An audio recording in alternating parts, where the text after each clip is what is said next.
Sveiki, mīļie dārgie! Tātad 20. telts, sakarīgas šķēles šeit. Bet, ja konkrētāk, tad šeit Lampas festivālā Karjeras attīstības un atbalsta asociācija aicina tevi uz sarunu. Un saruna, kā nepazaudēt sevi karjerā un iekļaujošā mobilitāte karjera ikvienam. Un mums būs daudz dažādi sarunu temati, bet mums būs arī fantastisks runātāju, kā saka, koris, es teikšu tā. Un sarunā piedalīsies eksperti no izglītības, tieslietu, uzņēmējdarbības, karjeras coachinga un jaunatnes jomām. Un principā es saukšu cilvēka vārdu, un viņš mazliet pastāstīs par sevi. Un tā, Dace Briede Zālīte. Es sabruka sistēma. Pastāvošā iekārta. Jā, Dace, droši. Jā, labdien visiem, labdien tie, kas ir atbraukuši no tuvām un tālām zemēm, pilsētām, jā, jo ir arī cilvēki, kas ir braukuši šodien no ārzemēm mums. Un, jā, tad mēs esam Latvijas Karjeras attīstības atbalsta asociācija. Mums šogad ir 16. gads. Mūsu pulkā ir vairāk kā 150 biedri. Mēs esam no dažādām profesijām. Sākās vispār Karjeras asociācija aizsākās ar to, ka mēs vairāk mūsu fokusā bija pedagogi ar domu, kā palīdzēt jauniešiem, gan skolas vecumā, gan arī pēc tam vēlāk jau augstskolas laikā un tehnikumos atrast nākotnes karjeras savu ceļu. Šobrīd mums ir fokus paplašinājies, mums ir dažādi, mums ir psihologi, mums ir no dažādām jaunatnes organizācijām. Mums ir arī šodien uzaicināti mums nākotnes arī sadarbības partneri, kas nav tikai strādā ar skolām ikdienā, bet arī ir uzņēmējdarbībā. Tie, kuriem vēl nav krekliņi, jā? Ne tikai. Mums visiem krekliņi ir paredzēti, jā. Nu jā, tā kā mēs esam tāda, es jau stāstīju no pašā sākumā, tajā aizkulisēs, mūsu asociācija ir ļoti tīrs un balts veidojums vai organizācija, jo mums nav nekā merkantīla aizmugurē. Mēs īstenībā savas darba stundas brīvās esam tik daudz veltījuši, un te ir pateicība kolēģiem, kas ir gadu no gada. Tas nav tāda kaut kāda kampaņa veidīga, tāpēc, ka ir kaut kāds šobrīd kaut kāds speciāls laiks, bet mēs esam gan gājuši uz izstādēm skola, gan uz skills, gan šobrīd mēs sadarbojamies arī ar probācijas dienestu. Mēs palīdzam arī jauniešiem un pieaugušajiem izvēlēties tālākos ceļus. Dažādos čērsgriezumos mēs skatāmies, kā mūsu zināšanas var palīdzēt cilvēkiem. Un ļoti bieži ir šie fórumi, kuros mēs tiešām strādājam ļoti daudz stundas un veltam. Tas mūsu ziedojums no universumam, tā būtu pareizi pateikt. Nu tā, tas ievads par mūsu organizāciju. Tad es aicināšu arī pārējos pastāstīt par sevi mazliet. Madara virsniece. Es vēl pavisam īsi, ko vēl gribēju pieminēt, ka ikdienā es vadu asociāciju, bet ikdienā es strādāju uzņēmumā TET kā apmācību un produktivitātes direktori, bet arī tur mums šodien būs tēmas, kas ir tādas, ko arī mēs labprāt gribētu padalīties, jo karjera ir tas, kas arī notiek darba vidē, uzņēmumos, ja, tas, kas jādomā, un šie cilvēki, kas esam mēs ar šo skatu un to lenzu, ja, mēs arī skatāmies, kā palīdzēt virzīt karjeras uzņēmumu iekšienē. Tā kā dažādas vēl, teiksim, diskusijas priekšā. Ja. Tad, mīļie dārgie, tie, kas iet garām šī mirklī, tieši īstais mirklis piesaist šeit un sāk klausīties. Jā, bet tagad Madara virsniece. Tad sveiki, man sauc Madara. Esmu Cēsu novadniece, mācu dzērbenes vispār izglītojošajā mūzikas pamatskolā vēsturi un sociālās zinības. Šodien vairāk gan būšu kā projektu koordinators un runāšu par Erasmus un par iekļaujošo mobilitāti. Un pati esmu arī vienā no Cēsu jauniešu organizācijām kā projektu koordinātore, kas darbojas Piebalgas reģionā, Vecpiebalgas apvienībā. Paldies! Ralfs Gaupšteins. 1122, viss kārtībā strādā. Labvakar visiem. Sveiciens labākajiem. Jā, es esmu Ralfs Gaupšteins. Ikdienā es nodarbojos ar nekustamiem īpašumiem un investīcijām, bet tā izteikti pēdējos 5 gadus daudz un dikti arī iesaistos ziedojumos, labdarībās. Daudz un dikti runāju par mentālo veselību, par cilvēkiem, kas ir ierobežoti kustībā un tā tālāk.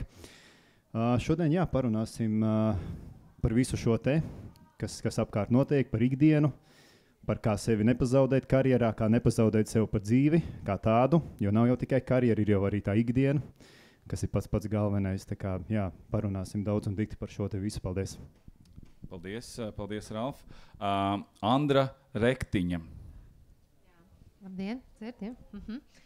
Sveiki visiem, liels prieks būt šeit. Man ir daudz un dažādas dzīves lomas. Es laikam pārstāvu arī to pieminēto tieslietu sektoru. Mana pirmā profesionālā dzīves puse bija saistīta ar advokatūru. Es esmu zvērnāta advokāte, bet tad manu sirdi ļoti aizskāra iekļaujoša izglītība. Tas saistīts ar personīgu stāstu. Es esmu nodibinājusi Latvijas diskalkulijas asociāciju. Tie, kas nezin, kas ir diskalkulija, tas ir līdzīgi kā disleksija, tikai attiecībā uz aritmētiku, uz skaitļiem. Un mēs Latvijā aktīvi darbojamies to, lai izglītotu izglītības sektoru vecākus par to, kas tas ir un ka dzīve tāpēc nav beigusies. Un tas ļoti tiešām mērā skar arī tālākās karjeras iespējas, jo tas ir tātad mūža traucējums. Es esmu līdz ar to secīgi turpinājis izglītību. Esmu doktora grāda kandidāts iekļaujošā izglītībā. Esmu eksperta Latvijas universitātē šajā jautājumā un izglītoju tālāk. Un esmu arī skolotāja, tāpēc saprotu arī visu šo darbu ar skolāniem un saprotu reālās problēmas, kas valda skolā. Un esmu mamma 3 bērniem, saprotu arī kā mamma, ko tas nozīmē. Un tā. Paldies! Paldies! Ija Bramane. Labdien! Laikam būs ļoti garlaicīgi. Un teikšu, ka esmu CS 2. pamatskolas direktora. Un ikdienā vadu skolu, kurā mācās 513 bērni un ir vairāk kā 40 pieaugušo. Un domājam gan par karjeras jautājumiem, gan par autentiskumu un uzskatām sevi kā, gribu teikt, tomēr citādi domājošu skolu, kas reizēm nemaz nav tik viegli, bet ar to mēs laikam arī atšķiramies, ka mazliet citādāk pieejam dažādām lietām. Paldies. Anita Dzelskalēja. Jā, labdien. Es esmu skolotāja. Un man dzīvē ir gadījies tā, ka vienmēr es tiek nolikta blakus kādam, lai palīdzētu. Un šobrīd strādāju Kandavas lauksaimniecības tehnikumā, Saulainu struktūra vienībā, un es audzinu 42 puišus, kuriem tūlīt jādodas darba tirgū. Un mana ikdiena ir prakse, praktizēt viņus, motivēt un pārliecināt, ka tas viss ir izdarāms un iespējams. To izprāt arī mācīt spēks. Jā. Es esmu Andras skolniece. Jā, es esmu tikko diplomēta mācību spēku skolotāja. Un man gribētos arī teikt, ka es cenšos domāt savādāk. Un man šis projekts ir ļoti, ļoti iedvesmojis, un arī Andra. Okay. Ilze Usatska Priekule. Labvakar visiem. Paldies, Ušacka. Es ļoti atvainojos. Man liels prieks būt šeit, uz šīs skatuves ar kolēģiem, un tiešām Latvijas karjeras asociācija dara ļoti lielu darbu. Paldies tev, Dāts, par priekšā stādīšanu. Es esmu karjeras asociācijas valdē, un man ir vairākas lomas līdzīgas. Esmu karjeras coach Stradiņu universitātē, un vēl es esmu arī matemātikas skolotāja vienkārši Ziepniekkalna skolā. Tā kā mana pieredze ir tiešām gan klasē, ar pusauģiem 7. klasi, gan arī ar studentiem. Un es teiktu, tas ir ļoti, ļoti interesanti redzēt viņu dažādību un kā tas viņu talants izpaužās. Un tas mans talants ir redzēt citos talantu. Tā kā šajā diskusijā es laikam vairāk būšu kompetenti par to, kā pamanīt šo talantu arī ikdienas situācijās, arī stundā, kad viņš mācās vai nemācās, kas notiek ar to bērnu. Paldies. Paldies. Un Lilita Siliņa Ozola. Labdien, cēs! Es jau esmu tā kā izbijusi cēsiniece, bet tas bija sen. Aizgāju tur paskatīties, kur tur cēsu restorāns. Tas nodilis, galīgi nodilis tas restorāna cēsis nosaukums. Bet vispār es šobrīd strādāju Rīgas Franču licejā kā uzņēmējdarbības skolotāja, projekta darba vadītāja mācību uzņēmums. Esmu arī dizains un tehnoloģijas skolotāja, dizains 1 un dizains 2, un arī eksperte, jo vērtējām eksāmenu uzdevumus. Un tieši dizainā mēs runājam par pakalpojumu dizainu, pētam to, kā šiem cilvēkiem ātrāk, vieglāk, ērtāk atrast to vietu, uz kurien viņi vēlas doties. Un realitāte ir tā, ka reizēm, piemēram, es te nofotografēju parkā Sīmaņa šo te monumentu. Un mana doma ir, ka tur vajag podziņas, lai skan Sīmaņa mūzika. Un tā, inovācija varbūt tā nav, bet priekšlikums un viedoklis par to, ka tas tomēr uzreiz būtu tā foršāk, kad es nospiežu un ezers, mans ezers. Jā, paldies. Paldies. Un es esmu ārkārtīgi pateicīgs jums, ka jūs pastāstījāt par sevi, jo es ļoti švakāk par jums pastāstīju. Tas ir skaidrs. Bet ķersimies pie lietas. Un pirmais jautājums, un īstenībā ir tā, ka man viena pazīstamā arī ir līdzīgā situācija, un jautājums ir tāds, kā nepārdot savu autentiskumu tikai tāpēc, ka tā vajag? Kurš, kā saka, jūt, ja droši, lūdzu? Es pieļauju, ka šis jautājums ir ar domu, kā nepārdot savu darba tirgū. Ar domu, ka man ir vajadzīga nauda, man tā ir tāda situācija, ka man ir sirds varbūt kaut kur citur, bet talants kaut kur citur. Bet tāpat laikā arī ir tas, ka tu esi vienkārši šis te jaukais cilvēks un ka tu tāds, es takšu nevaru un tur kaut, šī sadaļa arī. Jā, bet kā es minēju, es ikdienā strādāju uzņēmumā TET un arī vēl šodien atlasīju cilvēkus dažādām pozīcijām, kas ir vajadzīgi manā komandā. Un tas darba tirgus ir nežēlīgs tādā ziņā, ka tas, ko darba devējs meklē, viņš meklē kompetenci un viņš meklē tieši to, kas viņam derēs tūlīt rīt. Un kandidāti ir daudz, un atkarībā, protams, no amata lomas un uzņēmuma un tā.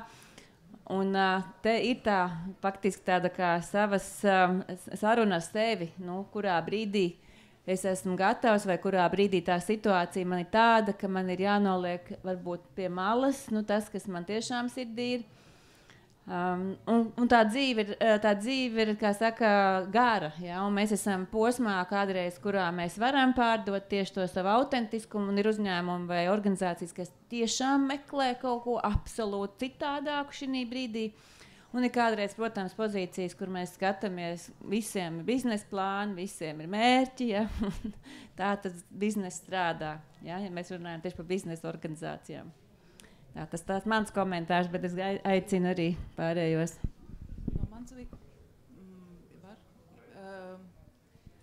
Es tas atkal ieinteresētu tieši, lai skolā būtu vairāk autentiski cilvēki. Un šogad mūsu komandai pievienojās 2 jauni kolēģi, kuri man ļoti bieži teica, ka mēs esam pilnīgi citādāka skola. Un kāpēc es ieinteresētu, lai vairāk būtu šis autentiskums, jo tā ir tā iespēja ieraudzīt, cik mēs ļoti dažādi esam, un tieši bērniem ieraudzīt, ka mēs neesam visi vienādi, mēs esam ļoti, ļoti dažādi, pat dažādi domājoši, ne tikai ģērbjamies dažādi, runājam par lietām dažādi. Piemēram, Montessori pedagogs, kuram ir sava specifika, savi jautājumi risināmi ikdienā, viņa man nepārtraukti šogad saka, jūs esat citādāk. Un jautājot, kas ir tas citādākais, tad pirmais, ko viņa ļoti, ļoti uzsver, tā ir brīvība. Kas man ir ļoti svarīgi iedot cilvēkam, kurš ienāk skolā, arī skolā strādāt, iedot zināmu brīvību. Tas, ka tu vari brīvi darīt to, ko tu esi izvēlējies darīt. Un ka tev patīk tas, ko tu dari. Otrs cilvēks, kas man šogad ir atteicis to, ka, ja mēs nebūtu citādāka skola, viņa ilgi te nepastrādātu. Cilvēks, kurš ir pabijis mazliet pasaulē vairāk un pastrādājis arī pasaulē, sociālais pedagogs, viņa uzsver to, ka gan brīvība, gan tas, ka ļoti šī dažādās domas, dažādie viedokļi un pieņemšana. Ir ļoti svarīgi tas, ka mēs kā organizācija pieņemam šo dažādību. Tāpēc arī mūs bieži vien uzsver, ka uzskata kā citādāka skola domāšanā. Lai visiem būtu varbūt saprotams, piemēram, šobrīd jautājums par mobilajiem tālruņiem, ko bērniem mēs tā kā neļaujam vairs lietot. Mēs ar šogad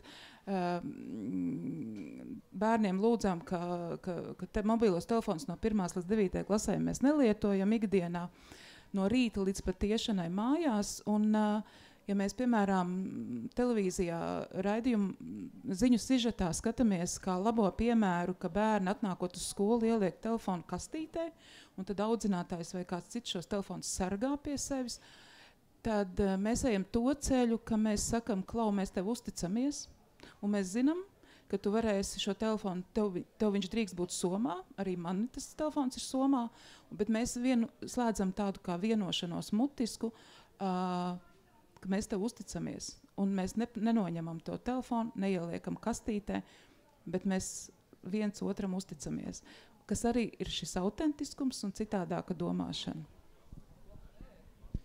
Paldies kolēģiem par komentāriem. Es laikam nedaudz pieslēgšu šim jautājumam globālāk. Es arī ārpus investīcijām un savus ikdienas darbiem par un ap nekustamiem īpašumiem arī esmu vieslektors augstskolā Rīseba. Un man ir daudz un dikti bakalaura studenti. Un viņi ir tik tiešām dažādi, kā arī kolēģi teica. Visi mēs it kā esam vienādi, 2 rokām, 2 kājām, bet tajā pašā brīdī mēs esam katrs citādāki.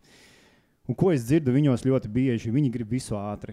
Viņi grib rīt pabeigt jau universitāti, rīt jau kļūt par miljonāriem, rīt atrast savu īsto un vienīgo darba vietu, savu īsto un vienīgo otru cilvēku dzīvē, bez kļūdām, bez kaut kādām, kā es saku, baltmais, bez garoziņas grib apēst un tā tālāk, bet tā tas dzīvē nenotiek. Un tā doma par to autentiskumu, es viņiem arī saku, ejiet pa dienu, griezt tos burgerus McDonaldā, bet vakarā strādājiet pie savām lietām un lēnām jūs uzbūvēsiet to impēriju. Lēnām jums autentiskums neatnāks uzreiz vienā dienā. Tā ir viena lieta. Es domāju, ka sabiedrība nav gatava gaidīt. Vai mēs esam gatavi iemainīt savu brīvību, vai mēs esam gatavi iemainīt savu laiku pret autentiskumu. Man ļoti patika arī, ka kolēģi pieminēja par to, kā tas ir uzticēties. Es tieši tāpatās, es esmu vienīgais pasniedzējs visā Rīsebā, kurš atļauj izmantot mākslīgo intelektu. Kāpēc? Tāpēc, ka ir jāmāk izmantot mākslīgais intelekts. Tas nav, viņi, ja gribēs, viņi tik un tā atradīs īsāko veidu, kā saka, kā krāpties, kā kaut ko izdarīt, lai nebūtu jādara. Bet viņiem ir jāiemācās uzdot pareizi jautājumu mākslīgam intelektam, lai dabūtu ārā to pareizo atbildi vai to īsto atbildi. Un man ļoti patīk dzirdēt, kad ir kāds, kurš saka, Klau, es tev uzticos, ņem to telefonu, tā ir tava atbildība. Nevis mēs noņemam ar varu, un tagad arī sakam, nedod Dievs, tu izmantos mākslīgo intelektu, viss tev uzreiz ir divnieks un metam ārā no skolas no muļķības. Mēs tagad visi zinām, ka mēs mēģinām atrast īsākos veidus, kā izdarīt lietas visvienkāršāk, kā saka angliski, cut the corners. Skaidrs, ka vēlāk vai ātrāk vai vēlāk dzīve tāpat viss saliks pa plauktiņiem, tā kā būs jāsaliek. Tāpēc ļoti bieži arī šo jautājumu dzirdot par to autentiskumu, vai mēs esam gatavi pārdot, mēs vienkārši mums jāsaprot, ka nekas nenotiks uzreiz. Būs jāpētai baltmaizē tā garoziņa, un īstenībā tur jau ir visa tā burvība tajā procesā. Es esmu ļoti daudz savā dzīvē pieļāvis kļūdas, ļoti daudz, un paldies Dievam, es viņas pieļāvu, jo tā es sev atklāju. Es redzēju, kā nevajag darīt, kā es negribu darīt, un tad es sapratu, kas ir tas, ko es gribu. Paldies. Es labprāt paturpināšu, tas atrast sevi. Tad, kad es karjeras konsultācijas vedu, tad es stāstu, ka tas karjeras izvēles process ir līdzīgs kā apģērba izvēle. Un pats pirmais solis ir zināt savu izmēru, kāds man izmērs ir. Kā sevi nepārdot, tur, kur jautājums bija, ja? Tad līdzīgi, ja es nezinu savu izmēru, tad es eju vienkārši mēģinu kaut ko vienkārši eksperimentējot, vai ne? Jo es skaidrāk zināšu to savu izmēru, jo es iešu mērķtiecīgāk pie tā konkrētā. Un ja es nezinu savu izmēru, tad arī es nezinu, kas man patīk vai kas man padodās. Ja es esmu sevi pazaudējis skolā, ievērojot likumus un par sevi, savas vajadzības tā kā nezinot, tad arī ieejot darba tirgu, es vienkārši man piedāvā, ir kaut kāda summa un es ņemu, vai ne? Tā kā es ieeju apģērbveikalā, man saka, reku smuka kleita, tehniski tev viņa dara, velc mugurā viss, vai ne? Bet vai man viņa patīk, vai es tiešām prieku gūstu no tā, tas ir jau cits jautājums. Un to jau tad mēs tiešām dzīves laikā, kad dabonam, kas mums nepatīk un sākam meklēt, kas patīk, bet pats sākums skolā, protams, ir, jo ja mēs īstenībā skolu aplaužam, jo maziņš bērns 3-4 gados, viņš zina, kas viņam patīk. Viņš zina, viņš kaifo smilškastē, viņš dara. Nu, tā sistēma jau ir tāda, kas viņu tā kā iemāca vairs nejust sevi, neredzēt sevi, ja? Tā kā nedomā, ko tev gribās, ko negribās. Izpildi to, kas ir vajadzīgs skolā, ēdi klusu, dari to un to. Nu, tāds mans tas dod kolēģiem. Es domāju, ka te ir ļoti svarīgi par to, drīzāk atslēgas jautājums par to, kā nepazaudēt to autentiskumu. Bet vai pārdot, es nedomāju, varbūt šo vārdu pārdot, domāju par to stāstīt par savu autentiskumu, stāstīt to savu pieredzi, un man ļoti patīk tās situācijas, tad, kad mēs stāstam, kā mēs varbūt uz lietām skatāmies, kad cilvēkos ir tā atklāsme, jā, arī tā var domāt, bet pārdot, drīzāk jautājums ir par to, kā nepalikt līdzīgiem ar pārējiem. Nepazaudēt to autentiskumu, nevis pārdot. Jā, man gribētos piebilst un iedrošināt visus, ka mēs kā sabiedrība mainamies noteikti un visi, kas ir iesaistīti. Jo es pirms 10 gadiem strādāju finanšu institūcijā, kur es dzīvoju laukos, un man vajadzēja braukt 1,5 stundu uz darbu, bet man ļoti, ļoti patīk tas darbs. Un es aizgāju vienreiz pie savu priekšnieku un teicu, kā tas būtu, ja es strādātu kaut vienu dienu no mājām. Man atteica, jo bija jābūt darbā. Šobrīd mēs zinām, kas notiek ar attālināto darbu, ja? Tā kā mēs mainamies noteikti, un mēs arī drošāk runājam par citādo. Ja, protams, ļoti daudz vēl slēp daudz savas lietas, bet mēs kā sabiedrība stāstam, un es ar lepnumu stāvu klases priekšā un saku, ka es esmu savādāk. Un es, ja pat es varbūt kaut ko domāju, kas... Es saku, kā es domāju, jā, mēs varam diskutēt, un es arī kādreiz varu mainīt savus domas, ja tas ir normāli, bet man nav kauns būt savādākai. Tad laikam es varētu vairāk no jauniešu puses, maz drusīņ to skatu punktu. Jautājums ir ļoti labs, bet ir jādomā par to, kad jaunieši, tāpat kā mēs redzam šodien no dabas, ir ļoti, ļoti mainīgi. Vienu dienu viņa autentiskais es ir tāds, un tas var mainīties dienu laikā, tas var mainīties gadu laikā, bet vairāk būtu jārunā nevis par pārdošanu vai pazaudēšanu, drīzāk par to, lai mēs radītu tādu vidi, kur viņi nebaidās mainīties, ka tas ir viss kārtībā, ka tu mainies, kad šodien tev kaut kas patīk, rītdien kaut kas nepatīk, un tas nenozīmē, ka tu pēkšņi esi sliktāks vai labāks. Un jauniešiem īpaši šādu vidi rada Erasmus un rada jauniešu lietu aģentūra, kur parāda, ka ir visādas iespējas, kur tu vari noskaidrot tavas intereses, karjeras izvēles, lietas, kas tev patīk, lietas, kas tev padodas. Jo es dzīvoju piemērs, kad es mācījos vidusskolā, man uz vidusskolas beigām izteica, tev viss padodas, bet varbūt te ir vairāk šajā virzienā. Jo zinies, tur ir potenciāls un tev labi veiksies un tev viss karjera tev būs izdomāta tam līdzīgi. Un es personīgi pakļāvos šim spiedienam un pēc tam es salūzu. Un man bija tā, kad es pametu augstskolu, es devos prom no valsts, atgriezos pēc pāris gadiem un īstenībā turpināju to, kas man jau bija mazliet sirsniņā palicis un ko es gribēju, bet tā kā, no visas tā spiediena, ka tā kā, mēs labāk zinām, kas tu esi, mēs labāk zinām, kas tev ir jādara. Un tu padodies. Un es domāju, ka ir jārada tā vide jauniešiem, kad tu vēl mainies, tu vēl nezini, kas tu esi, tas autentiskais esi. Kad tu vari šodien būt finansēs, pēc gadiem tu vari būt skolotājs. Un tas joprojām ir savs autentiskais es. Tā nav pārdošanās, tā ir vienkārši spēja adaptēties un spēja pielāgoties un ar zināšanām veikt, teiksim, tā nevis pārdot, mainīties, bet audzēt savu autentisko es. Tā kā no jauniešu puses vairāk to viedokli. Jā, te es gribu tiešām piekrist kolēģei par to, ka Erasmus ir superprogramma. Es visiem saviem bakalaura studentiem arī saku, ja jums ir iespēja brauciet projām uz kaut vai 3 mēneši, 6 mēneši, 9 mēneši dodaties, atgriezīsieties atpakaļ, turpināsiet studijas, paņemsiet kaut vai pauzi, bet pamēģināt, kā tas ir ārpus mājām, ārpus komforta, jo man arī tieši tāpat 20-21 gadu vecumā aizdevos uz Erasmusu. Super pieredze. Sāku pilnīgi pat citādāk redzēt dzīvi un pat vispār skatīties uz lietām, skatīties uz sevi un vispār apjaust sevi kā tādu. Bet pirms mēs kaut ko varam pazaudēt, mums vajadzētu sevi atrast to autentiskumu. Bet atkal šeit ir tas dzīves dualisms. Es savu autentiskumu atradu tad, kad es atkal pazaudēju sevi. Tāpēc tā atkal ir olā pēc idejas. Bet es jau gribu teikt, ka mūsu autentiskākā tā daļa iznāk tā kā uz skatuves brīžos, ka mūs neviens neredz. Kāda mēs esam tad, ka mūs neviens neredz, ka mūs vairs nav jāizliekās sabiedrības priekšā, ka mūs vairs nav jāizliek sociālo tīklu priekšā. Kāda mēs esam, ka mēs aizveram durvis, kā es arī savā grāmatā rakstu, kāda mēs esam, kad mēs izslēdzam gaismu, vakarā apsedzamies ar segu, kāda mēs tad esam. Tādi mēs esam īstenībā autentiski, jo mums vairāk nav jāizliekās. Paldies! Es varbūt vēl īsu komentāru, klausoties jūs visus, un gribu pateikt pāris pozitīvu vārdu, ja es salīdzinu ar to laiku, kad es mācījos, un ar to izglītības sistēmu, ko es redzu tagad arī kā pedagogs. Man liekas, ka izglītības sistēma virzās uz to, lai mēs ļautu bērniem atklāt to autentisko sevi, piedāvājot gan šīs diferencētās stundas, gan universālo dizainu, kas tieši ļauj atrast dažādus veidus, kas tev patīk un kā tu mācies.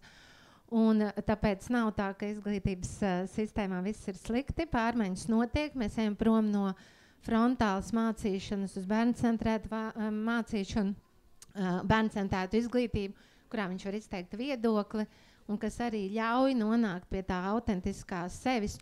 Un tāpēc es uzskatu, ka resursi noteikti ir jāvirza uz skolotāju profesionālu pilnveidi, lai viņi mācītos veidus, kā mēs varam atbalstīt tos jauniešus atklāt sevi, bet kā sabiedrībai viennozīmīgi tas ir arī domāšanas maiņa, tā dažādības pieņemšana, un tas viss notiek ļoti, ļoti lēnām. Ja mēs skatāmies valstis, kas ir 50 gadu iekļaušanas pieredzi, un šo empātisko pieeju, tad mēs par to aktīvi runājam pēdējos 4 gadus. Tā kā man gribas teikt, ka viss būs kārtībā, mēs esam uz pareizā ceļa, vienkārši tas prasa laiku. Mums vajag tikai 46 gadus, ja tad sanāk. Okay, skaidrs. Jā, no Ralfa, kā saka, tas, ko es ieguvu, es sapratu to, ka jaunieši vienalga šmauksies, un viņiem jābrauc prom. Man ļoti selektīvi es izvēlos to, ko atcerēties. Bet ir tāda lieta kā identitātes lasts, un es zinu to, ka, Lois, ka man citiem ir draugi, kuriem notikuši tādas lietas, es atsaucos uz draudzenēm, jo tās ir īsti cilvēki. Es zinu to, ka viena mana draudzene, viņa darīja vienu darbiņu, un viņas pievārds jau bija saistīts ar šo darbu, un automātiski līdz ar to viņu identificēja ar to. Un, vai tas ir tas identitātes slasts, un ja tā tas ir, ko darīt, lai darbs nekļūst par identitātes slazdu? Vai es esmu pārpratis šo terminu identitātes slasts? Es domāju, ka tur ir atkal interesanta diskusija. Piemēram, un šis bija labs piemērs, ka tu esi darījis kaut ko vienu, un tu sāc sabiedrība tev asociē ar to. Ja, bet tev gribētos kaut ko jaunu, bet tev neviens vairs nepiedāvā neko. Jā, bet nevis tas, ka tev nepiedāvā, bet tad, kad tu ej un mēģini būt kaut kas tā kā citādāks, ja, tad īstenībā ir ļoti grūti, tur ir vesels, garš ceļš uz to. Un kā es to kādreiz redzu, un es arī strādāju ar jauniešiem karjeras konsultācijām kopš 2010. gada, es daudz strādāju arī ar Proti un Dari. Tie, kas zina šo Eiropas Savienības programmu, tad tā ir programma, kas palīdz jauniešiem, kuriem ir grūtības integrēties darba tirgu. Un arī mūsu asociācija ir arī globālās karjeras asociācijas biedrs, un es redzu un dzirdu, ko kolēģi runā arī citās valstīs, un mēs neesam savādāki. Mums ir globāli tās pašas tēmas. Protams, kad mēs varam skatīties reģionālas atšķirības, bet kopumā pasaule virzās uz to, ka būt vairāk tuvāk šim te īstajam, kas es esmu tiešām autentiskajam. Bet tas izaicinājums, ja mēs esam pārāk ilgi bijuši kaut kā identificēti, pieņemsim, korporatīvo vidi vai, teiksim, ar skolotāju amatu. Un tagad, ja skolotājs saka, ka viņš labprāt gribētu, tāpēc, ka viņš bijis mācījis, pieņemsim, 20 gadus vai vairāk, viņš gribētu uzsākt darbu, teiksim, kaut kādā biznesa organizācijā. Tur ir vesela virkne ar aizspriedumiem, ko tev neviens nesaka. Protams, tu darba intervijā pateici, ka kāds cits bija labāks. Bet tur ir. Un tas identitātes lasts, tas tāds labs tā teikt, termins, bet tas tiešām ir. Tu pats vari iekrist savā slazdā, un tu vari kaut kurā brīdī, teiksim, kaut kādu dzīves periodu, tāpēc, un te bija tā arī vērtīga diskusija par to, ka mēs pa dzīvi mainamies, jo, pieņemsim, man nekad nav bijis dzīvē vispār mērķis, es pat nekad neesmu sapņojis par kaut ko tādu, ka man būtu savu uzņēmējdarbību. Bet pienāca dzīvē moments, un tas vienkārši notika. Un tad, kad tu esi, teiksim, atkal tajā uzņēmējdarbībā, lai tu tiktu atpakaļ korporatīvajā vidē ar visu to, ka, pieņemsim, varbūt es esmu tur strādājis vairāk, 20 gadus, tad šī tā identitāte tevi identificē ar to, kas tu kaut kādu ilgāku periodu esi bijis, un kur tu esi arī, teiksim, tā vokāli bijis redzamāks. Ja? Tā kā tur ir tās pārējas ir ļoti, ļoti izaicinošas, un tāpēc šie karjeras mūsu tie padomi ir ārkārtīgi svarīgi, jo viens no maniem padomiem, ko es vienmēr saku, un tas palīdz, un tas man arī personīgi palīdzējis, tev ir jādabū uz to jauno vietu, kur tu ej, uz to nozari, pieņemsim, tev jādabū kaut kāda certifikācija. Un to certifikāciju šobrīd ir burvīgi. Mums ir gan dažādi augstskolu, gan mūsu pašu, gan ārvalstu augstskolu īsi un garāki certifikācijas kursi. YouTube var apgūt veselu virkni ar programmām un certificēties un dažādos kursejos un dažādos kursos. Bet šis kompetence, ko tu pieliec klāt, palīdzēs tev kā trepes uzkāpt uz nākošo to tavējo soli. Un tāpēc tas mūsu zināšana un pieredzes, tas padoms īstenībā īstajā laikā ļoti daudz redzam, ka palīdz. Es gribētu pateikt. Šis te ir tā, ka man ir pieredze uzņēmējdarbībā, gan kā pašnodarbināta, tas bija atpakaļ, tad man bija SIA, tad es esmu sporta kluba prezidenta, un līdz ar to man ir ļoti viegli skolā strādāt kā uzņēmējdarbības skolotājai. Man bija vieglāk strādāt dizainā un tehnoloģijās, jo jau praktiskajā dzīvē es ļoti daudz ko biju pieredzējusi. Un tāpēc man tā pārēja, tā teikt, bija tāda maigāka, jo tā pieredze patiesībā man vairāk palīdzēja.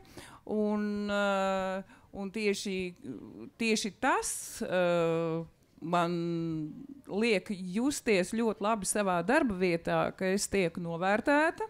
Tas man ir pats svarīgākais, īpaši nomainot darba vietu, es šo ļoti labi izjūtu. Un to es arī pasaku direktorei, tad, kad viņi jautā, kā tev iet, kā tev patīk. Es jūtos novērtēta, es jūtos ļoti labi savā darbā, jo es varu brīvi darīt savu darbu. Mani neieliek kaut kādā rāmītī, kad es nedrīkst to vai to, jo viņu attieksme ir pret mani, kad es esmu profesionāli savā darbā.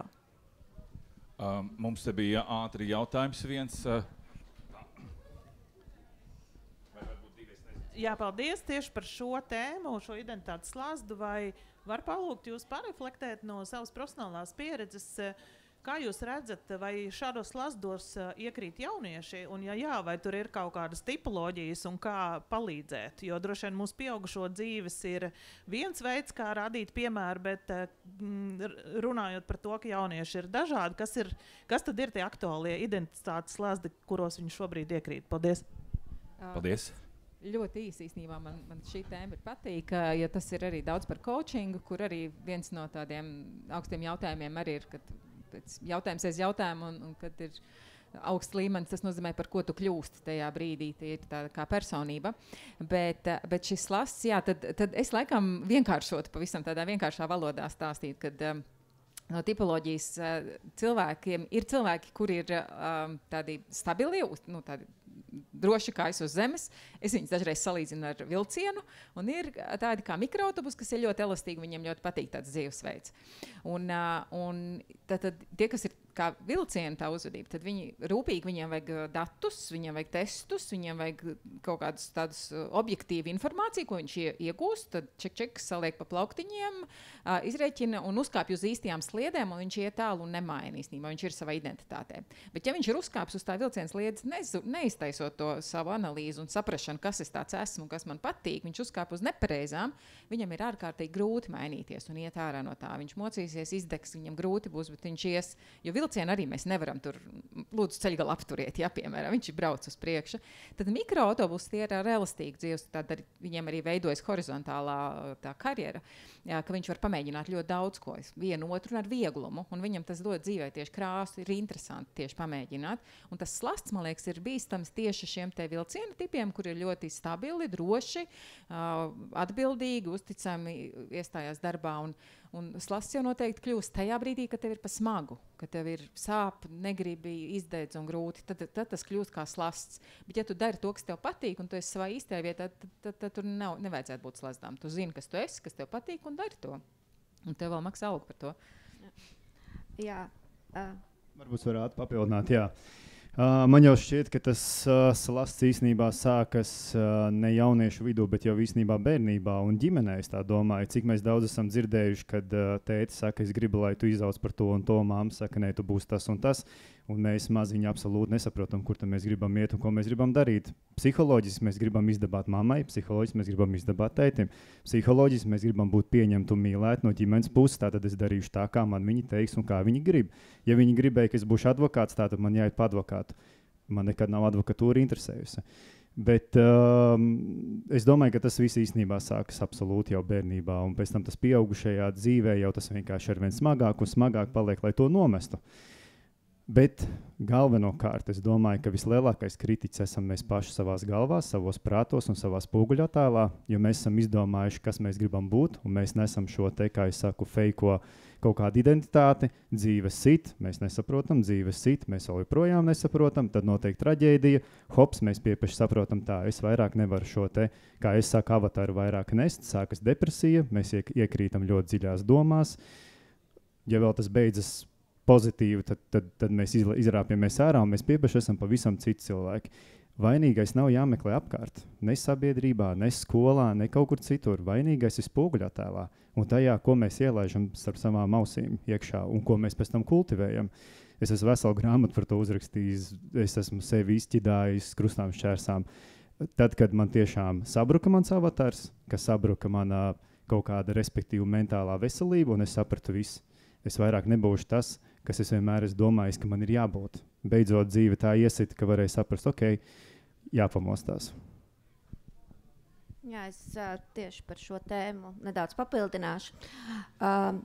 Jā, par jauniešiem, par sabiedrību. Mēs dažādās vidēs ļoti ātri ieliekam katrā kaut kādā kastītē.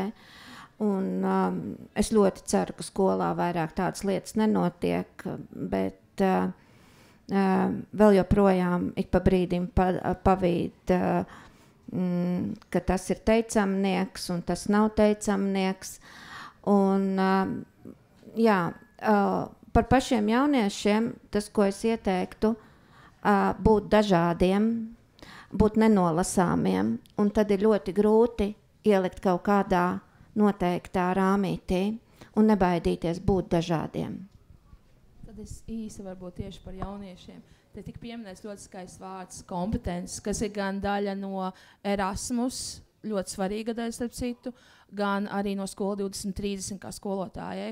Un tā lieta, kas nepārtrauka pēc manām domām ir jāatgādina jauniešiem, kompetences ir starpdisciplinārs. Ja tev padodas matemātikā, nenozīmē, ka tev ir ja tev padodas darbošanās ar skaitļiem, nenozīmē, ka tev jāiet matemātikā.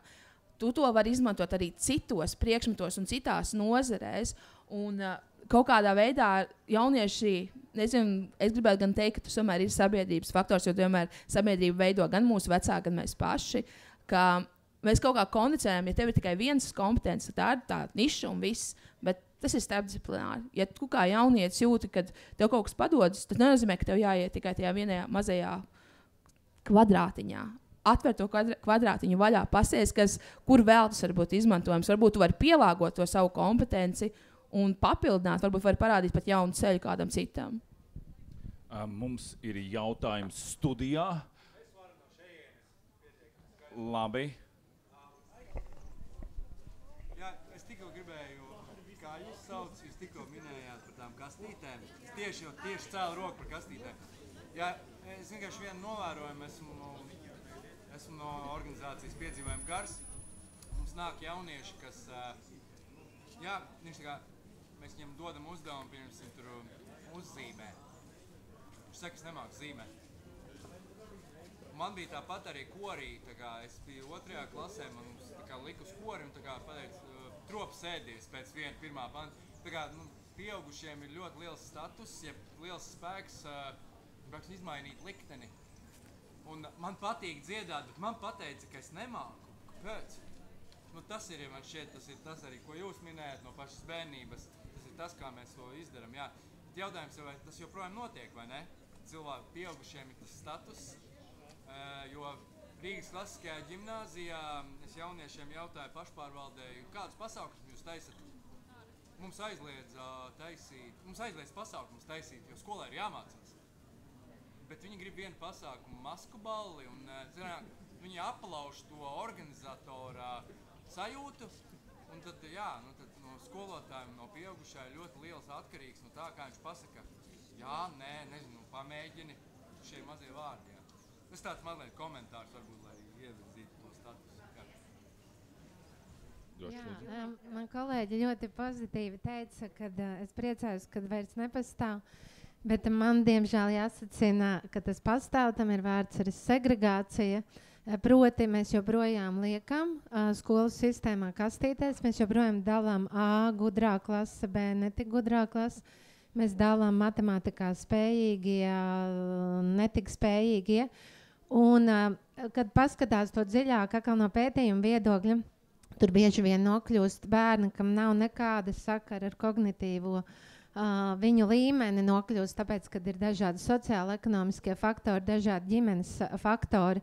Un tas, protams, ārkārtīgi ietekmē tas, kā tu pēc tam jūties, kādas tavs spējas, jo atbilde, protams, šim slazdam ir arī pašapziņa, un tas atstāja ietekmi uz pašapziņu. Un atkal jūs ļoti precīzi nodefinējāt faktors, ir atkal šis pieaugušais un pamatskolas posmā, kad tiek ļoti veidot personību, šis pieaugušais ir šis skolotājs. Un ja šī skolu sistēma arī tiek veidot, kad tu tiec ielikt kastītē, tad, protams, no tās izkļūt ir samērā sarežģīti. Tāpēc mans, protams, aicinājums kā sabiedrībai ir neatbalstīt to, ka veido šādu izglītības modeli un atbildi tam, kā tādu neveidot, ir diferenciācija un atkal skolotāja profesionālā pilnveida, kā strādājot klasē ar 25 dažādiem bērniem, tu spēj sniegt atbalstu un attīstīt visus. Paldies. Tikko tika pieminēts vārds diferencēšana. Es tikko rakstīju diplomu darbu par diferencēšanu. Ir 2 veidi, kā to var darīt. Mēs varam dot jauniešiem vienu to pašu uzdevumu, un tad dot palīgu līdzekļus, lai viņi var to izpildīt atbilstoši spējām. Otrs, ka mēs pielāgojam uzdevumu. Tad, pieņemsim, tu saki, nemāki zīmēt, tad es tev lūkšu vienkārši mēģināt savu labāko versiju aplim. Un ja tu redzu, ka tas ir zīmētājs, izpaudies, kāds aplis pēc savām domām būt. Es domāju, ir svarīgi atcerēties, ka ir jāiedrošina darīt. Tas ir ļoti nepareizi, ja mēs sakam, tu nevari, tu nemāki, tu nezini, tam līdzīgi. Caur manu Erasmus pieredzi esmu sapratusi to, ka tāda lieta, kad kamēr tu neesi izmēģinājis, tu to nevari. Ja tu pats neapzinies savas robežas, tev robežas neeksistēs. Un kā pieaugušajam, tev ir jāsāk saprast, ka to dienas beigās tomēr esi piemērs. Un, ja tas ir tas piemērs, kā tu gribi dot savam jaunietim, varbūt tev ir jāpārdomā kā pieaugušiem, kas tu esi pats. Jo kaut kā mēs gribam, lai jaunieši un bērni visi veidot tādu superīgu nākotni, bet tajā pašā brīdī mēs kā pieaugušie drusīgi viņus tā kā cenšamies ierobežot, pamācīt, tam līdzīgi. Tā kā mans teikums būtu sargāt. Jā, tas arī tas skaistais vārds sargāt. Bet, diemžēl, no visa nenosargās bērnus. Tieši tas ir tā reālā situācija. Bet dot pieredzi vajag. Bet ne, mans padoms būtu teikt, kā pieaugušiem, arī citiem pieaugušiem esmu teikusi, un es vienmēr sev atgādinu, atvērt tās durvis un nevis teikt, nē, nemāk, tam līdzīgi, bet teikt, izmēģini. Nu, kas notiksies, ja tu izmēģinās, nu, neizdosies nekas, bet vismaz tu skaidri zinās, nevis tu balsīsies kāda cita cilvēka viedokļa. Jā, jā. Mana lieta ir būt līdzās, neskriet pa priekšu, ar savām instrukcijām, nebūt galvenajām klasē, bet būt līdzās. Un saredzēt to vajadzību, kad ir jāpagrūž, un kad varbūt grūdienis jau ir par daudz. Skolotāji nespēja tikt ar emocijām galā, ja 25 tevi rīnost, ignorē tevi, tad vienā mirklī pacel balsi, un visi tad runā emocijas. Bet jā, paldies. Mums ir atlicis diezgan maz laika, un es gribu uzdot šo jautājumu. Jo šeit ir gudrs vārds, kuru uzreiz būšu respektablāks automātiski. Tātad, ko nozīmē iekļaujoša mobilitāte? Un kādas iespējas tā dot jauniešiem no reģioniem, jauniešiem ar invaliditāti vai bez atbalsta sistēmas? Es laikam tā ļoti specifiski uz manu tēmēts jautājums. Es sākšu ar to, ka es šodien ierados no Turīnas, kuras piedalījos kā JSPA pārstāve ar citām organizācijām no visas Eiropas. Un mans pirmais patīkamais pārsteigums bija tas, ka mums bija 4 surdo tulki, tātad tulkoja zīmi valodā, un kad šīs apmācības bija iekļaujošas. Un ir dažādi veidi iekļaušanas. Mēs varam būt tāds, ka mums ir dažādi pārstāvi, kā piemēram šeit. Mums ir sievietes, vīrieši, mums ir dažādi vecumi. Un tad tas otrs gals, kur mēs skatāmies vienkārši uz cilvēku fiziskajām vai mentālajām spējām. Esmu piedalījusies gan apmācībās, gan jauniešu apmaiņās. Un kaut kā mēs vienmēr to līmeni, kādu mēs domājam uzreiz internacionāls līmenis. Ja mēs domājam apmācību, tā kā iekļaušas, tad mums jādomā īpaši, ja mēs saistām ar Erasmus, tad tas jābūt ārpusē. Bet Erasmusam ir tik daudz iespējas arī šeit pat Latvijā uz vietas. Ir solidaritātes projekti, ir tagad arī jauniešu iesaistes projekts, kurus ļoti veicina. Cēsu novadam ir dažādi jauniešu iniciatīvu projekti, kuros mums vienkārši ir jārada iespējas. No manas pieredzes ir svarīgi saprast to, ja mēs nedosim iespēju, to iespēju nebūs. Un, līdz ar to mēs cenšamies rast iespēju arī Erasmus ir radījušos negribu teikt kā priekšrocības, bet teiksim tā kā iedrošinājumu, ka mums ir jāiesaist šie jaunieši. Kā pieņemsim šeit, tepat blakus teltī bija, es atvainojos, es pasaku nepareizi to vārdu, Aperons, kas darbojās ar šāda veida cilvēkiem. Un viņi tik brīnišķīgi šeit darbojas. Man bija liels prieks, jo es biju Lampā vairākas reizes, un es neesmu viņus redzējis. Viņi man stāsta, ka viņiem te ir laipiņas uztaisītas, un jā, ir dubļi, bet viņi ir tik priecīgi šeit būt. Un vienkārši kādam ir jābūt tam lieliem cilvēkam, vienkārši jāsaka, mēs varam radīt to vidi. Tas viss ir atkarīgs no mums. Un, kā saku, mobilitāte var būt dažādos līmeņos, un tas ir iespējams, vienkārši ir jāuzņemās. Tas var būt tāds garāks process sagatavoties, bet, kad tu tiecam pār tam procesam, tas ieguldījums un tas atpakaļ, kas nāk, tas ir pilnīgi neizmērāms. Mazā pieredze uzņēmējdarbībā. Paņēmām darbā puisi, kuram īpašas vajadzības un rociņas bija tādas. Un, sākumā tā doma, ka viņš raksto puķu dobi, bet to puķu dobi viņš var šitik, kamēr viņš ticis līdz puķu dobas otram galām, šī galā zālīte sāk augt. Un tad vajadzēja nosist tādus plasmas gabaliņus no auto tur tādām detaļām, lai var nodot. Un viņš bija tik laimīgs, ka viņš, kā vīrietis, var paņemt āmuru rokā un sist to plasmasu nost. Viņš bija varonis tanī brīdī. Man gan jāsaka, tas ir nepareizs termins, šķaidīt nost. Tas ir Tas ir. Nu, arī varētu būt, bet es vairāk par to viņa emociju, kad beidzot es esmu, varu, un atnāk vecmāmiņa, un ko viņa saka, kāpēc jūs tam manam mazdēlam dodat to āmuru, viņš taču var satraumēties. Jā, un vēl viena piebilde. Es ļoti rožaini to aprakstīju. Nevienmēr šādas pieredzes un šādas iespējas būs ļoti, ļoti pozitīvas. Īpaši jauniešiem, kuriem nekad nav bijis saskarsme ar cilvēkiem ar īpašām vajadzībām. Tas ir liels kultūras šoks. Viņiem daudziem nav zināšanas par valodu, kādu pareizāk būtu jāizmanto. Daudzi nezina par to, kā uzvesties apkārt šādiem cilvēkiem.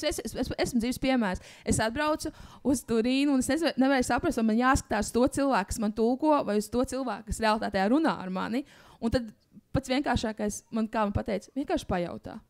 Un tā arī darīt, es arī iesaku citiem. Vienkārši pajautāju, kāds ir labākais variants, kā es varu tevi iekļaut, lai tu jūties pilnvērtīgi iekļauts. Bet jā, dažreiz tā pieredze varbūt nešķiet tik pozitīva, bet tā ir mācīšanās pieredze. Es vēl tikai piebilst arī par to, ka var jārunā. Arī mums reiz bija kolēģe, vizuālās mākslas skolotāja, un viņa bija ratiņkrēslā. Un man ļoti patika viņas pieeja. Jā, mēs mēģinājām arī viņai teikt, ja tev kaut ko vajag, lūdzu pasaki, visu izdarīsim, pacēlājs un tā tālāk. Un viņa teica, nē, man arī ir jāmācās iekļauties. Es pati izbraukšu visu skolu, es atradīšu savu kabinetu, es sapratīšu, vai man to krēslu tur vajag vai tur nevajag, bet man arī ir jāiekļaujās. Un stāsts ir arī, mēs iekļaujam, bet arī ir cilvēki, kuriem ir jāmācās iekļauties pašiem. Un tas ir ļoti būtiski, ka ne visu mēs radām, bet cilvēks pats. Tas ir apusējs process. Es vienu epizodu gribēju izstāstīt no savas arī karjeras konsultāciju pieredzes. Man reiz bija jāvada seminārs ar surdo tulku, kurlmēmiem, jauniešiem, vājdzirdīgiem, jā. Bet protams, tā vājdzirdība ir dažādos. Tie, kas zina, jau tie zina, bet kas nezina, tad tur ir tā, ka tu nedzird galīgi, tad tu dzird kaut ko. Bet, lai kā nebūtu, man bija viens surdotulks, un es to nodarbību vadīju. Un tad mums tā aizgāja tā ļoti, ļoti tā, kā saka, tie jaunieši tā ļoti iesaistījās, un surdotulks sāka palīdzēt tulkot vēl vienai dāmai, kas man tur bija līdzi, vienai kolēģei. Un pie manīm pienāca puisis, kurš, mēs bez tulka. Un tas pirmais tāds moments, kad man liekas, kā tad, lai es parunāju, ka man nav tulka. Bet ziniet, cik es to epizodu nevaru aizmirst, tas īstenībā iedeva lielu gandarījumu, jo mums tas tulks beigās kaut kur aizkavējās ar tām savām sarunām, un mēs tik fantastiski, es varēju nokonsultēt cilvēku, un es vienkārši rādīju raksti, un mēs vienkārši fantastiski tādu īsu epizodu tajā karjeras sarunā noturējām, un man tas palicis tiešām atmiņā, ka arī mums ir jāmāk, arī tā kā pašiem, varētu teikt, būt šajās neordinārajās situācijās, jo kādreiz, ja tā pavisam godīgi būtu jāpasaka, tev pirmajā momentā ir nedaudz tā kā bail, vai tu pats mācēsi, tā kā iznavigēt, tev noņem nost veselu, teiksim tā, amata vietu, ja, vai teiksim, cilvēku ekspertu, kurš tev palīdzēs runāt. Un otrs, ko es gribēju teikt, mums ir jābūt godīgiem, ne tikai tad, kad mēs esam programmās, ka mēs gribam iekļaut kādu vai būt ļoti atvērti par šo, bet mums ir jābūt arī ikdienā. Pieņems, mēs vienreiz bija veikalā, kur es redzu stāv cilvēks, kuram baltais pieķīts, acīm redzot, viņš neredz. Un visi iet garām, viņš vienkārši stāv veikala vidū. Un es viņam piegāju klāt, es saku, vai jums vajag palīdzēt? Un viņš saka, jā, es prasīju apsargam, bet apsargs nevar, man vajag aiziet nopirkt pārtiku. Un es saku, pagaidiet, es ātri nolikšu mašīnā, tā teikt, iepirkumu grozu un es atnākšu. Un es viņam saku, tad ķerieties man klātā tai pie elkoņa, es jūs vedīšu. Bet tas veikals tik šaurs, un viņš visu laiku skrien virsū kaut kādām akcijas precēm, un es viņam beigās saku, jūs jūtieties droši, ritīgi ieķerieties manā elkonī un cieši ejam kopā. Un tad mēs tā ļoti cieši gājām, un es vienkārši padomāju, bet cik cilvēki pagāja garām? Viņi tā kā redz, ka viņš neredz. Viņi tā kā redz, ka viņš stāv un prasa palīdzību, bet mēs esam visi pārāk aizņemti. Vai mums ir bail? Varbūt mums tiešām ir bail, ka mēs pieiesim, mēs nemācīsim. Un te es gribētu teikt, tas, ko piemēra to vārdu fake, ka mēs kādreiz varbūt savās darbvietās vai tad, kad mums tie pienākumi vai ka mums ir programmas, mēs palīdzam, bet vai mēs palīdzam tad, kad nav programmas? Un šis ir jautājums, ko mums tāds retorisks, ko es visiem uzdot. Un ja es varu papildināt arī Dats teikto, es to saucu šāda apzīmējumā kā emocionālā inteliģence. Un mums ir jāpavada laiks kopā ar tiem cilvēkiem, lai viņus izprastu. Tas pats Apeirons, pirms tam pieminētais. Apeironā ir tāds Voldemārs, ar kuru šogad noskrēja pusmaratonu kopā. Viņš ir ratiņkrēslā. Un es ar viņu ļoti daudz komunicēju. Un to pašu, ko kolēģi teica, viņš man arī teica, Ralf, paldies tev par palīdzību, bet man arī ir jāmāk iekļauties šajā sabiedrībā. Bet mēs komunicējam, es viņam visu laiku prasu, tev nevajag uz toleti, vai tev nevajag padzerties, vai tev nevajag šito, vai tev nevajag to. Viņš teica, Ralf, tu man esi visinteresantākais un pirmais tāds viscilvēciskākais pavadonis. Un te ir tā emocionālā inteliģence. Mēs tikai, tas ir mans, tikai mans, manas 4 sienas, mana guļvieta, tikai mans. Nav tā. Mēs esam daļa no šīs te lielās bildes. Ja es atdodu kaut ko ar saviem ziedojumiem, man ir atsevišķi fonds, kuras nodarbojos regulāri ziedojumiem. Atdodot kādam un palīdzot, es sev neatņemu. Tā lielā bilde ir detaļās. Un man arī ir viena sekotāja sociālos tīklos, kur izrādās ir Kulmēma. To es uzzināju, tā, ka viņi man uzrakstīja pateicību par grāmatu. Es viņai ierunāju audio ziņu, viņi man uzrakstīja, Ralf, es esmu Kulmēma, vai var uzrakstīt. No tās dienas, tad, kad man ir story, rīli, es lieku iekšā tekstu, ko es tur saku. Un katru reizi viņi man uzraksta paldies. Tā ir viena sieviete no visiem tiem tūkstošiem, kas tur ir. Viņi saka, paldies, es zinu, par ko tu runā, ko tu gribi pateikt un ko tu stāsti. Par politiku, par jebko, absolūti. Man starp citu runājot par politiku un par Apeironu. Šogad patika, Apeirons bija uztaisījis visiem Rīgas mēra kandidātiem, pie viņiem bija jāizdodās un jāpamēģina, kā ir tad, kad tu esi akls, kā ir tad, kad tu esi ar kustību traucējumiem un tā tālāk un tā tālāk. Mums vajadzētu vairāk par to darboties, vairāk par to runāt. Bet pirms mēs gribam to mobilitāti iekļaut, ir vēl viena interesanta lieta, žēl, ka tas vīrietis aizgāja, kurš pirms tam tas sēdēja un uzdeva jautājumu. Vienmēr, kad man beidzas kurs ar maniem bakalaura cilvēkiem, es beigās uztaisu tādu kā atvērto mikrofonu. Es viņiem tiešām pasaku 10 minūtes tādu uzrunu par to, cik man forši viņiem gāja, kas patika, kas nepatika un tā tālāk. Un arī pasaku vienmēr to, ko es tiešām jūtu, ka viņi ir malači, ka viņiem viss izdosies, viss būs super, es jums ticu. Ticat vai nē, katrā kursā ir 2-3 cilvēki, kur man pasaka, pēc tam pienāk personīgi un saka, Ralf, jūs bijāt pirmais cilvēks, kas pateica, ka man tic. Tie ir labi situēti bērni no labām ģimenēm, kur var atļauties maksāt 3, 4, 5 tūkstošus gadā. Tad man ir jautājums, kāpēc jūs 25 gadu vecumā pirmo reizi dzirdat, ka jums kāds pateica, Klau, es tev ticu.